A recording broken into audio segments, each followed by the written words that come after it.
जळगाव मोटेवाडीत झालेल्या तृतीयपंथीच्या खुनाने माण तालुक्यात खळबळ।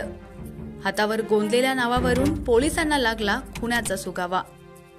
म्हसवड पोलिसांकडून अवघ्या 6 तासात आरोपी ताब्यात। प्रेमसंबंधातून खून झाल्याची पोलिसांची प्राथमिक माहिती। म्हसवड पोलीस स्टेशनच्या हद्दीतील मोटेवाडी तालुका माण येथील तृतीयपंथी राशी उर्फ राहुल अजनाथ कुटुकडे वय वर्ष 25 याच्या खुनाप्रकरणी म्हसवड पोलिसांनी हातावर गोंदलेल्या नावाच्या आधारे अवघ्या 6 तासात आरोपीस ताब्यात घेतला आहे। याबाबत म्हसवड पोलिसांनी दिलेल्या प्राथमिक माहितीनुसार समाधान विलास चव्हाण राहणार दिवड असं खून करणाऱ्या संशयिताचं नाव आहे। मयत राशी आणि संशयित समाधान याचे बऱ्याच दिवसांपासून प्रेमसंबंध होते।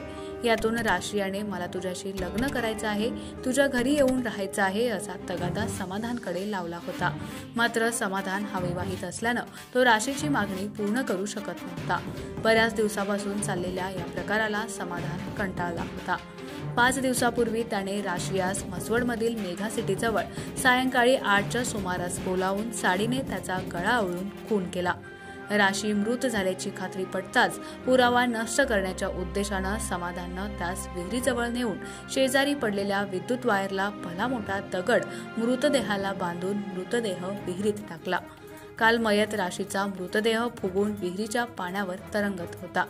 याबाबतची माहिती मिळाल्यावर म्हसवड पोलिसांनी घटनास्थळी धाव घेतली। शरीर पूर्णपणे विद्रूप झाल्यानं त्याची ओळख पटवणं म्हसवड पोलिसांपुढे आव्हान होतं। मात्र पोलिसांच्या नजरेनं हातावर गोंदलेले आई बाबा आणि समाधान हे शब्द हेरले। तांत्रिक माहिती आणि गोपनीय खबरांमार्फत मिळालेल्या माहितीवरून त्यांना राशीची ओळख पटली। त्यानंतर पोलिसांना राशीचे आणि दिवड येथील समाधानाची प्रेमसंबंध असल्याची माहिती मिळाली। त्यानुसार पोलिसांनी संशयित समाधान यास दिवड येथील शेतातून ताब्यात घेतलं। मध्यरात्री आरोपी निष्पन्न करून त्यास सकाळी 9 वाजता पोलिसांनी ताब्यात घेतलं।